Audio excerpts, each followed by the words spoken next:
Hi friends, welcome to my channel Odia flavours by Madhu. आसतु आज बनैबा रज स्पेशल पिठा बनैबा। पिठा पाई फास्ट आम नहीं अरुआ चाउल बिरी। अरुआ चाउल बिरी को आम 4-5 घंटा आगु बतरे देइछंती। बतरे देगला परे आकु कोन करबा प्लेन करके बाटी नै आसबा। एमती चिकन करके आम बाटी देबा। बाटी गोटे बाउल रे रखी देबा। रखी देले बे बिरी चाउल को एबे कौन करबा को साइड कर देबा। साइड करके फास्ट आम नहीं जावा गोटे कढ़ई गैस पर बसई देबा। एबे कौन करबा गोटे नड़िया को आम कोरी नहीं जंती। एबे पिठा पाई आम पूरा प्रस्तुति करबा। रज स्पेशल ये भली पिठा बने की घरे खाई परिबे। बहुत सहज और कम टाइम रे बनी जाउथिबा पिठा। एबे कौन करबा नड़िया को टिके भल भाव टिके गैस को सिम रखिके नड़िया को टिके भाजी नबा। नड़िया को भाजी सारा परे एबे कौन करबा गुड़ आम एथरे नड़िया करारे दबा। गुड़ जगार चीनी भी दे पारिबे। जदि गुड़ पसंद गुड़ देबे, जदि चीनी पसंद ताले चीनी भी दे पारिबे। गुड़ देह पई बहुत भल, सेति पई आमे गुड़र व्यवहार करछन्ती। एबे कौन करबा एबे कौन करबा गुड़ नड़िया को भल भाबे पाग धरि नबा। जेमते हमर पूरा प्रस्तुति हबो।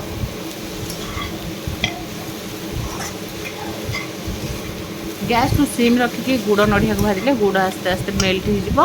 एबे देखंतु हमर नड़िया कोरा बढ़िया भाबे पूरा रेडी हो गलानी। एबे कोन करबा आउ टिके ताको भल भाबे भाजी नबा। एबे कोन करबा पुरर टिके स्वाद बढ़ेबा पई एबे हम आतरे टिके गोलमरिचर पाउडर दबा। जदि चाहिबे गोलमरिच को छेचिकी भी दे परिबे। एबे कोन करबा हम गुजराती एंती छेचिकी पकई जंती। चाहिए गुजराती रो पाउडर भी पकई परिबे। एमती आम गोटा गुजराती की 4-5टा छेचिकी पकई देछन। बढ़िया बास्ना आसीबो आ पूराटा टेस्टी लगिबो खाइबा पई। एबे देखंतु नड़िया पूरा हमर बढ़िया भाबे पूरा रेडी हेछि आ देखा जाउछि भी बहुत बढ़िया। एबे नड़िया पूरा को हम टिके ठंडा हबा को छाड़ी देबा। एबे हमें बाटी थिबा बैटर को अधा हमें रखी देले आ अधा को गोटे जगह को काढी नबा। काढी नै सिला परे एबे कोन करबा स्वाद अनुसार पकईबा लूण। स्वाद अनुसार लूण पकई की बैटर को भल भाबे गोळै नबा। बढ़िया से गोले देबा जेमती लूण हमर भल भाबे मिसी जिवो। हमर बैटर पूरा रेडी हेछि। एबे कोन करबा हम 4-5टा गिन्ना नै एछि। गिन्ना रे अल्प अल्प दे देबा तेल। तेल जगह रे घी भी दे परिबे। एबे हम कोन करबा रिफाइन तेल दे की एमती ब्रश रे भल भाबे ताटे रे बुले नेले चारि पाखरु पिठा हमर छाड़ीबा। पूरा सहज हबो। बहुत बढ़िया से पिठा हमर बाहरी जिवो। एमती हम गिन्ना रे सब तेल दे देले देकी एबे कोन करबा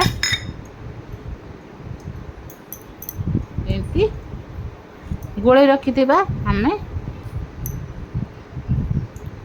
चाउल बटा को एमती आतरे गोटे गोटे गिन्ना गोटे गोटे अधा अधा स्पून दबा।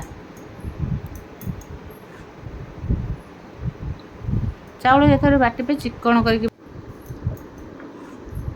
बैटर हम दे देले एमती अधा अधा गिन्ना दे देबा। तापर कोन करबा बेसी हमें फुल फुल करबानी अल्प देकी तापर हमें पूरा दबा। नड़िया रो पूरा जो प्रस्तुत करथिले नड़िया पूरा को पूरा हमर बढ़िया भाबे ठंडा हेछि। एबे कोन करबा हाथ रे एमती पूरा को दे देबा मझी रे।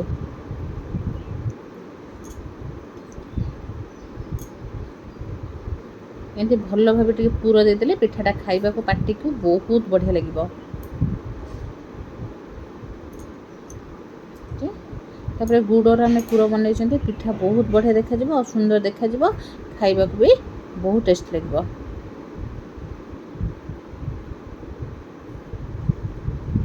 एबे भल भाबे हमें नड़िया पूरा दे देले ताटिए रे छोट छोट गिन्ना जो नै देले। एबे कोन करबा आउ गोटे गोटे स्पून नै जिबा बैटर। बैटर एमती अधा अधा दे देबा। पूरा हमें गिन्ना को फुल करबानी। गिन्ना को जदि हमें फुल करबा पिठाटा जेतबेले फुलिबो हमरो तळु को बाहरी आसीबो। सेति पई अल्प अल्प हमें फांका रखिबा। एबे कोन करबा हमें आउ टिके टिके पूरा को नड़िया पूरा को एमती दे देबा। नड़िया पूरा को हमें जदि चाहिए खाली मझिरे दे परिबे। मझिरे देले टिके ता ऊपर आउ टिके टिके देले पिठाटा खाइबा को बेसी भल लागे। सेति पई हमें मझिरे टिके दे देचंती। आउ अल्प एमती ऊपर पके देचंती। पिठाटा बहुत बढ़िया देखा जिवो। जेमती देखा जिवो खाइबा को भी बहुत बढ़िया लागिबो। तो पिठा जेमती देखा जाउचे खाइबा को बहुत टेस्ट लागिबो। एबे सब गिन्ना रे हमें दे देले पूरा टिके अधिक अधिक देबा। अधिक देले ପିଠାଟା ପାଟିକୁ ବହୁତ ଭଲ ଲାଗିବ ଖାଇବା ପାଇଁ। ନିହାତି ରଜରେ ଥରେ ଏମିତି ଟ୍ରାଏ କରନ୍ତୁ ପିଠା। ବହୁତ ସହଜ ଆଉ କମ୍ ଟାଇମ୍ରେ ବନୁଥିବା ପିଠା। ଏମିତି ଆମେ ଗିନାକୁ ଟିକେ ବାଡ଼େଇଦେବା। ବାଡ଼େଇ ଦେଲା ପରେ ଆମର ବଢ଼ିଆ ସେ ଏୟାର ନେଇଯିବ। ଏବେ କ'ଣ କରିବା, ଆମେ ଗୋଟେ କଢ଼େଇରେ ପାଣି ଏମିତି ଫୁଟିବାକୁ ଛାଡ଼ିଦେବା। ପାଣି ଫୁଟିବାକୁ ଛାଡ଼ିଦେଲେ ଏମିତି ପିଠା ବନେଇବା ପାଇଁ ପିଠାର ଷ୍ଟାଣ୍ଡ ଆମେ ନେଇଯାଇଛନ୍ତି। ଆଦେହରେ ଚାହିଁଲେ ମୋମୋ ବି ବନେଇ ହେବ। ଏମିତି ଷ୍ଟାଣ୍ଡରେ କ'ଣ କରିବା, ତା ଦେହରେ ଏମିତି ଫୁଟୁଥିବା ପାଣି ଯେତେବେଳେ ଫୁଟୁଥିବ ଏ ଷ୍ଟାଣ୍ଡକୁ ଥୋଇଦେବା। ଥୋଇ ଦେଇକରି ଏମିତି ପିଠାକୁ ରଖିବା। ଦେଖନ୍ତୁ ଆଦେହରେ 3ଟା ହିଁ ଧରୁଛି। ଯେତିକି ଧରିବ ସେତିକି ଦେବା, ଆଉ ଯାହା ହେବ ପଛରେ ଆମେ ଦେବା। ଏବେ ଆକୁ ମାତ୍ର 10ରୁ 15 ମିନିଟ୍ ଭିତରେ ପିଠା ଆମର ବଢ଼ିଆ ଭାବେ ସିଝିଯିବ। ଆକୁ 5 ମିନିଟ୍ ପରେ ଆଉ ଥରେ ଆମେ ଦେଖିବା। ଦେଖନ୍ତୁ ପିଠା କେତେ ବଢ଼ିଆ ଭାବେ ପୁରା ରେଡ଼ି ହେଇଗଲାନି। ଏବେ କ'ଣ କରିବା, ଆଉ ଟିକେ ତାକୁ ଛାଡ଼ିଦେବା ସିଝିବା ପାଇଁ। ଦେଖନ୍ତୁ ଏବେ ଗୋଟେ ସ୍ପୁନରେ ମାରିକି ଦେଖିବା, ମାତ୍ର 10 ମିନିଟ୍ ଲାଗିବ ଏ ପିଠା ସିଝିବା ପାଇଁ। ଦେଖନ୍ତୁ ବିଲକୁଲ ବି ଛୁରୀରେ ଆମର ଲାଗୁନି। ପିଠା ଆମର ବଢ଼ିଆ ଭାବେ ରେଡ଼ି ହେଇଗଲାନି। ଆକୁ କ'ଣ କରିବା, ଯେତେବେଳେ ହେଇସାରିବ ତାପରେ ତାକୁ 5-10 ମିନିଟ୍ ଛାଡ଼ିଦେବା ଥଣ୍ଡା ହେବା ପାଇଁ। ଥଣ୍ଡା ହେଲା ପରେ ପିଠା ଦେଖିବେ ବହୁତ ବଢ଼ିଆ ଲାଗିବ ଖାଇବା ପାଇଁ। ଦେଖନ୍ତୁ ଏବେ ଆମର ରେଡ଼ି ହେଇଯାଇଛି ପିଠା।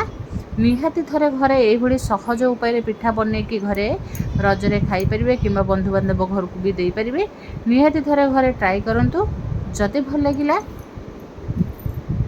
ଯଦି ଭଲ ଲାଗିଲା ଲାଇକ୍, ସେୟାର, କମେଣ୍ଟ, ସବସ୍କ୍ରାଇବ୍ ନିଶ୍ଚୟ କରିବେ।